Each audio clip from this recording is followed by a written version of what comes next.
chakra, our throat chakra. And then we exhale deeply, relaxing our hands onto our knees. Inhale, bring your head back. Then on the next exhalation, stick out your tongue and bring your chin towards your chest. Like inhale, nose. And exhale towards your chest. And see what is stuck in your throat. When did you held back your communication? When there were moments where you wanted to speak your truth, but you feared the consequences of your truth.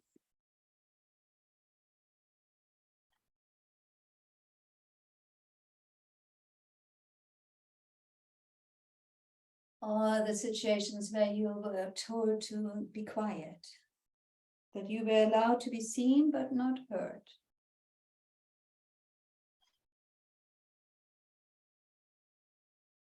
That speaking up is not ladylike.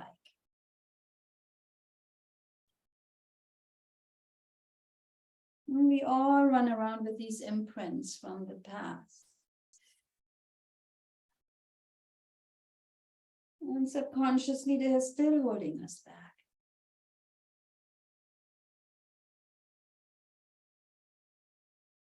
We get called names when we're speaking up.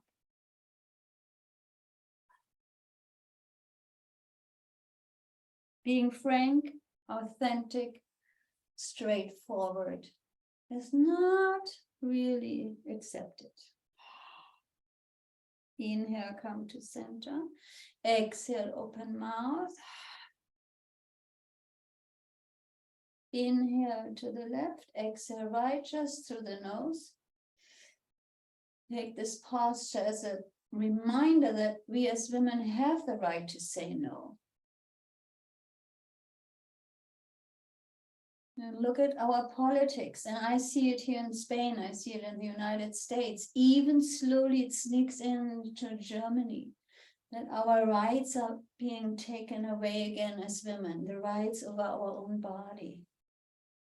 It's all over. Something is happening where we as in our feminine actually get attacked. Brazil, Poland.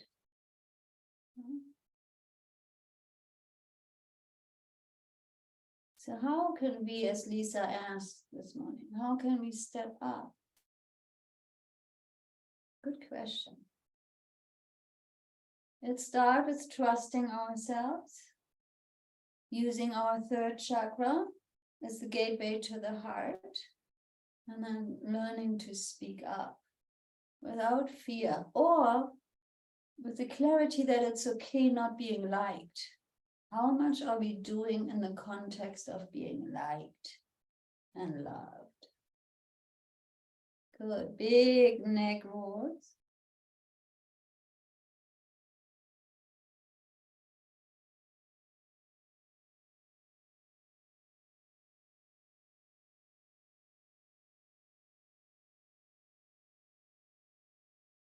I think it's a wonderful conversation for our Sangha, our check-in conversation this morning.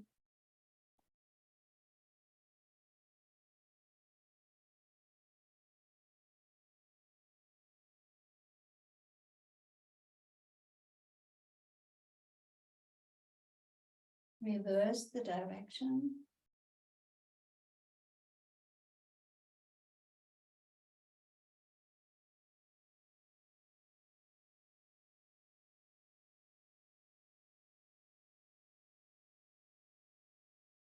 Last 2 repetitions.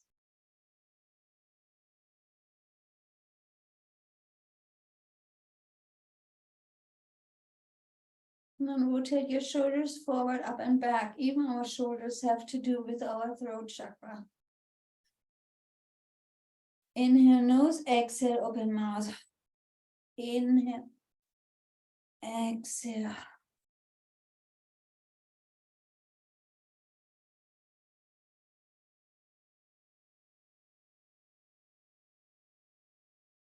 We women are more gossipy, yeah. And that's part, that's a crutch that we actually use to learn to speak what we wanted to say behind doors.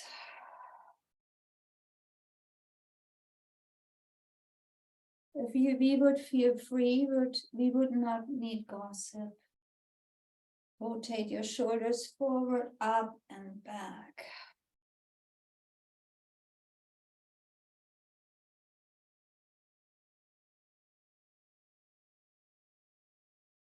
Keep going.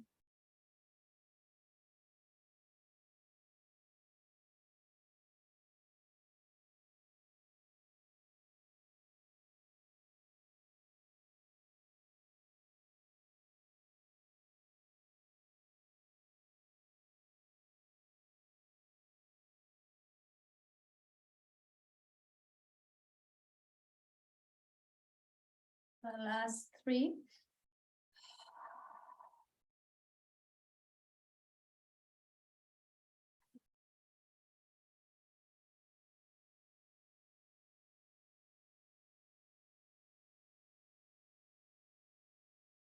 And then let's bring our arms up. Inhale up. Palms face each other. Then bring your hands, palms touch onto your crown chakra. In front of your third eye. Open your palms out to the side. Open your throat chakra. Then bring your hands, the back of your hands touch down and then up towards the heart into the lotus. And then have your palms touch and your fingers pointing forward, down. And then they go out to the side. So you inhale up. Have your palms touch. Exhale towards your crown. And then inhale towards your third eye. Exhale towards your throat chakra. Back of your hands touch, fingers go down. Inhale into your heart center. Exhale through the third chakra, fingertips pointing forward. Then fingertips pointing down. Inhale, reach up. Inhale. And then exhale towards your crown. Inhale into your sixth chakra. Exhale through your throat.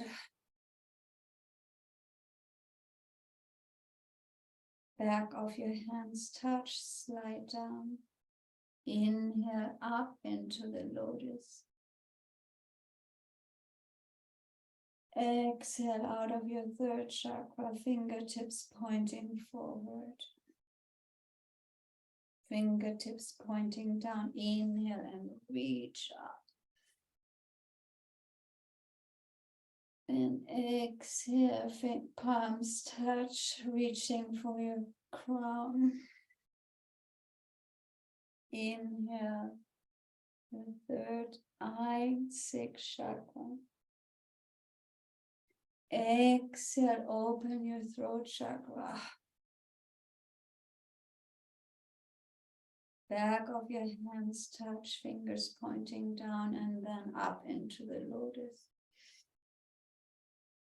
And exhale. Inhale up. Move through your chakra system. Exhale, crown. Inhale, third eye. Exhale, throat. Inhale. And up into the lotus. Exhale.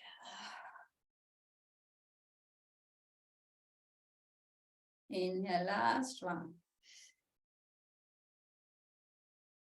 Reach up. Exhale. Palms touch. Heels of your hands touch your crown. Inhale, third eye.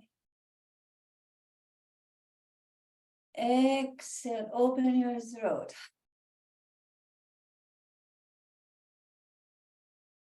Back of your hands touch, fingertips pointing down. And then reach up into the lotus.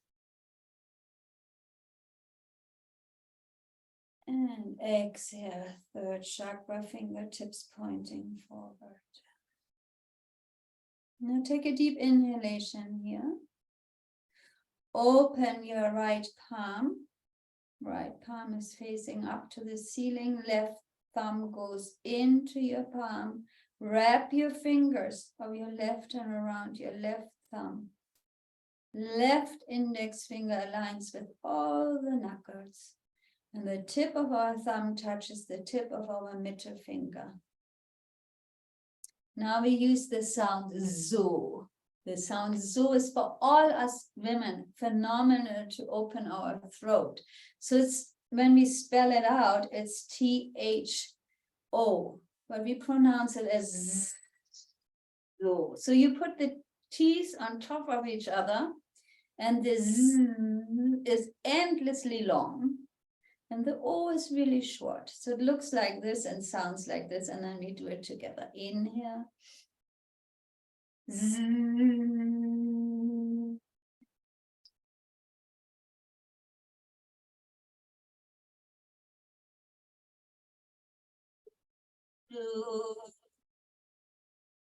Let's do it together. Do it at your length, your time. Just repeat. Inhale. Z.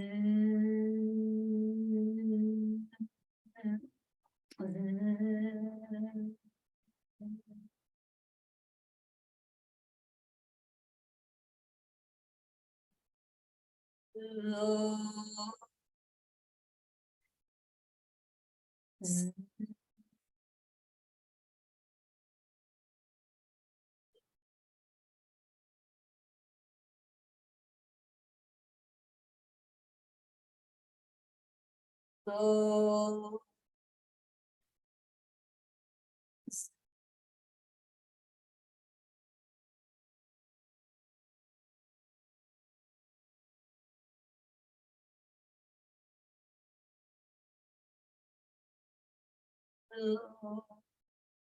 four more times.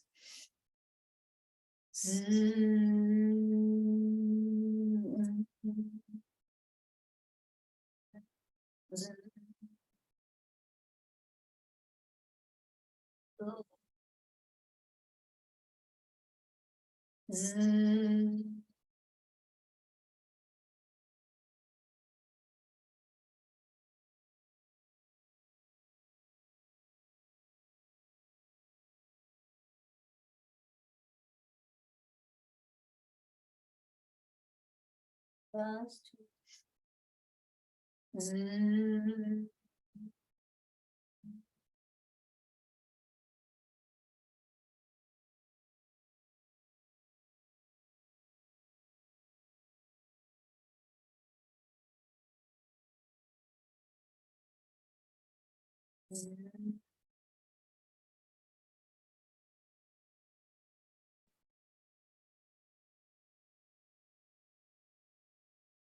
Inhale deeply, suspend your breath. Focus your attention on the throat chakra.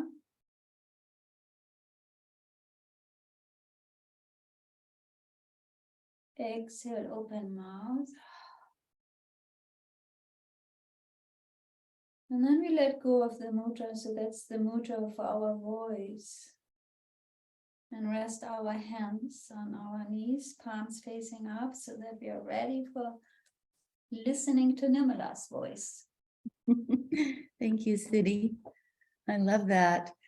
There's so much discussion that we have about speaking our truth as women. Where did my glasses go? Oh, hold on one second. I've lost my glasses. I can't see you. speaking our truth as women and why we don't. And what is the history for women that has kept us from feeling that we can speak our truth? So today I want to talk a little bit about not that specifically, but about forgiveness, which ties into this because women tend to soften or eradicate our voice in order to be in forgiveness. We just let it go. And it's not about confrontation and speaking out loudly. There's another way for us to hold this. So we're going to talk about that. But before I do that, two things. One is that next Saturday, Siddhi and I will be introducing the sadhana for August that we had spoken about. And we'll be sending out an email on the Sunday following a Saturday gathering with all of the details. So that's coming. And the second is that we have planned the dates for our January retreat. And I wanted to give those to you so that you can, I'm going to put it in our chat section, so that you can set that on your calendar. We aren't certain where it will be yet. There we go, January 19th to the 21st, 2024. So please put that on your calendars so that we can assure that as many of us as possible are sharing that time together. And now on to forgiveness. So forgiveness, one of the most talked about spiritual disciplines and one of the most elusive practices. The challenge with forgiveness is that we most commonly employ the forget forgiveness style. That's the one where we simply we choose to either forget the transgression, hurt, or pain, let it go, or say, I forgive you, just the words, I forgive you. And it's very surface. It's really a way for us to exit the situation. We don't want to keep confronting and delve into it in a way that becomes really messy. So we just forgive, but we're forgiving as a surface process. And we don't really feel underneath of it that we have entered into the bigger sense of forgiveness. And I want to talk about what that bigger piece is. When we simply let it go, we just say, I've let it go. And I haven't really processed it. I've just spoken to that. That is either happening on an ego level, where we're saying that I'm the bigger one here, so I can let it go. Or it's a survival level, where we're saying, I can't survive with this conflict in my life, so I'm going to let it go. So I'm both being the bigger one, but I'm also tending to the fact that this is going to impact me and I have no way of solving it. So I'm simply going to let it go as a survival, a survival technique. Neither of those is the greatest possibility of forgiveness.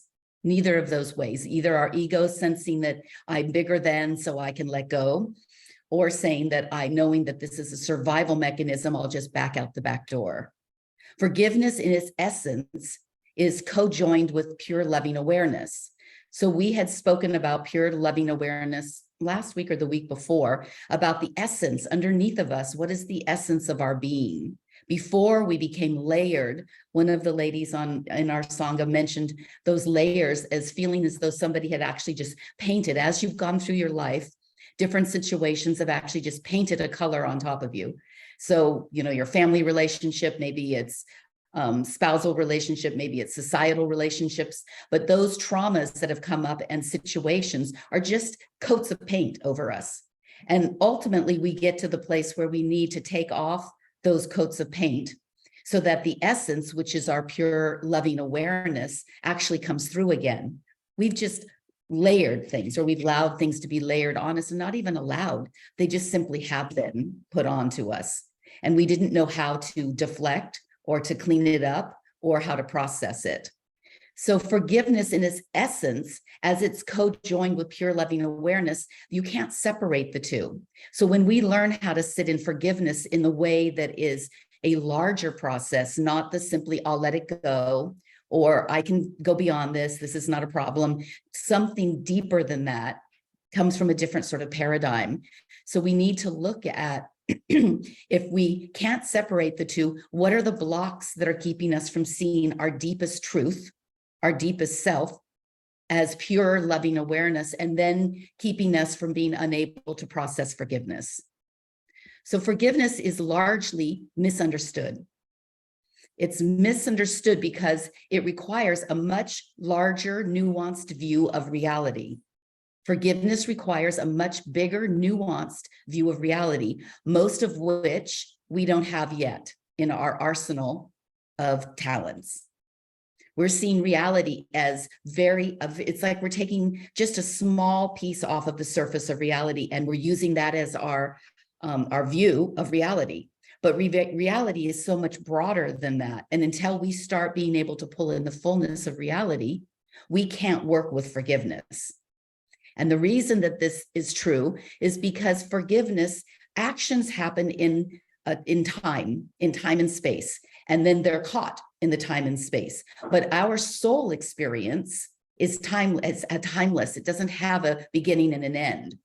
So we're comparing two different paradigms that don't actually match up.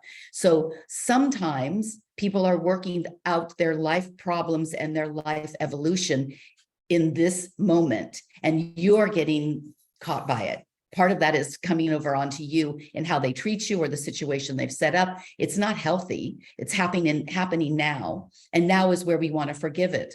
But we need to look at the bigger evolution of the soul, which allows us to see that every soul, even in its demented state, even in its misbehavior, even in its misunderstood state, has that same pure, loving awareness as the eternal nature. So it takes a particular flow of grace to restore and reclaim this divine nature, our pure loving awareness. We have to be in that flow. We talk about how do we get in that flow. It's the flow of grace that allows us to understand. I'm not saying that we don't still hold people accountable. That's another whole issue. But how we can stay in pure loving awareness, even in the sight of atrocities, because we understand that that's in the bound time of now, and the souls that are perpetrating that are in the timelessness of the eternal nature of the soul. So this is a paradox. We live with paradoxes in our spiritual journey. Always we look against them. So I'm just going to give you a couple of examples. In the Christian tradition, we say that there's one God, but there are three persons. There's the Trinity. It's a paradox. You have to hold that there's one, but somehow it's divided into three, which is not that easy to hold. So who is sovereign in that situation? One of the three, or is it when they combine? We also say when you surrender, you win. How is that paradox that if I give in to something, I actually win? What is that teaching? It's a biblical teaching. When we give away, we keep. Another paradox that's taught to us through the lens of spirituality. If you give it away, you're really keeping more. We suffer, we get well. Is that the only way that we can actually increase our vitality, is by suffering? We die to live. What does that mean? We apply this to forgiveness, and we hold that this paradox of time is what keeps us from being able to really enter into forgiveness, because we get stuck in the here and now. You did this to me here and now, and I have to respond to that through the here and now lens. And now I have a judgment. And what does that do? That entangles me in this person and in this situation. Now it's becomes, not only did I receive whatever the behavior was that was not appropriate or was not fair or was not kind, whatever it was, now I get to be entangled in it, embroiled in it, held in it, caught, because I'm not living my life understanding that there's this paradox of time, and that this soul that perpetrated whatever it perpetrated was happening in the time bound. This is the bounded state. We don't want to be in the bounded state. We want to be in the unbounded. And I only say this because when we can learn to live in the unbounded state, we can be in a healthier relationship to things that happen that are outside of our control and happen to us. Then we can work on the healing of it. When we're entangled by it, it's very hard to heal it. It's very hard for us to work with the judgment, the blame, the shame, all of the words that come along with how we feel when somebody has done something to us that has altered our general health, whether it's our spiritual health or our mental health or our physical health. It's very difficult for us to stand back from that and get a perspective, because we've become bounded, tied to that experience. We as women do not want society, relationships, other people to come into our lives, misbehave, and then bind us to that. We don't want to be bound in that way. We want to be liberated. So we have to understand that the liberation happens in the timelessness of the universe and the eternal nature of our soul. It doesn't happen in the here and now. In the here and now, we get to talk about consequences, and we get to talk about how is it that I'm going to stay in relationship or not in relationship with this situation. But that's not what contracts our heart. Our heart ultimately gets contracted because it wants to live into its eternal nature.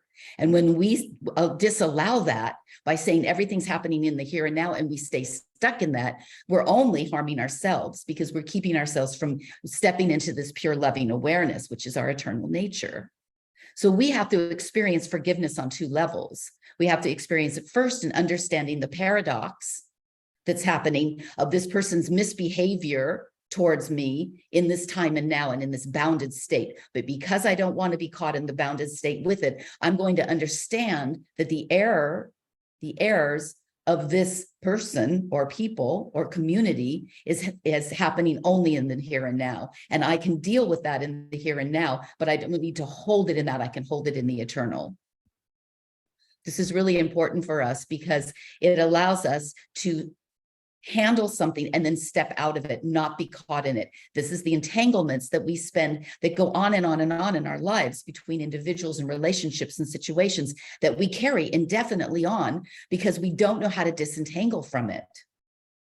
And simply saying, well, that's your eternal nature and it's okay. It's not okay. The behavior is not okay, but how I hold it has to be different. Otherwise, I've been pulled right into it and I'm sinking at the bottom of the ocean along with it. I don't want to live my life that way. I want to be able to use my voice and speak my truth in the moment and be able to step back and hold this also paradoxically in a larger context. As part of the human condition, we all trip and struggle. This is most people try to do the best job they can given what tools they have. Given what tools, unless they're in a psychologically damaged position, which we have people that come into our lives that where we have to discern between those who have a psychological damage which is creating their constant abuse of you in a certain way. That's very different, and you need to remove yourself from that situation. But the general misuse of power and love and judgment in our lives that happens in relationship with other people and other communities is part of the human condition. And until we learn to step back and hold this in its broader context, we're just caught up in it in the same way. So we can look at how it is that we step back and we step into this eternal, pure loving awareness state, and we use our tools from that state to address what's happening in the time-bound state. And we have to decide, every single incident is different. How do we step into it and say, what is that I remove myself? Is that I speak my truth? Is that how is it that I can address this? That's a separate question. It's not, we never just go to, well, I forgive you. That's not the answer. I just forgive you. First, we have to step into the boundlessness of it. Then we have to look at what are the details within the bounded state that are appropriate for me to take. And conflict is not negative. Unabashed blowing up and going crazy is not negative. It's just unuseful. It doesn't help. But conflict, speaking your truth, is not conflict. It's truth. Simply badgering someone because you're annoyed with them, that's not useful either. So we have to learn how to step out of the things that aren't useful, the tools that aren't useful, and use the ones that are while we stay in that bounded state. And then we step out of it. I don't want to see us carrying on 20 years later, the same disregard and dis-ease around a situation because we couldn't step out of it. Now we've been caught. Now we're carrying the dis-ease of it. It's not okay for us. It's not okay. There's so much more to say on this. I mean, so much more I want to say. Maybe we'll continue some more next week. But love does not mean acceptance. Love does not mean abdication of truth. Love does not mean shame on us, that it's okay that we take on the shame. And love does not see us as separate from other until we stop seeing that duality of us being separate from, because that's where we get the push-pull. When we enter into the boundless timeless, eternal nature, we can start seeing whatever's happening as a part of us, and we want to heal ourselves. So we want to heal this situation if we can. If not, we step back. Love includes all. This is our mantra and our affirmation for the week. Love includes all. We have to stop bifurcating things. It includes the boundless and it includes the bounded. It includes all. We'll talk more about this next week. It's a very challenging concept. But if we get this, ladies, we liberate ourselves.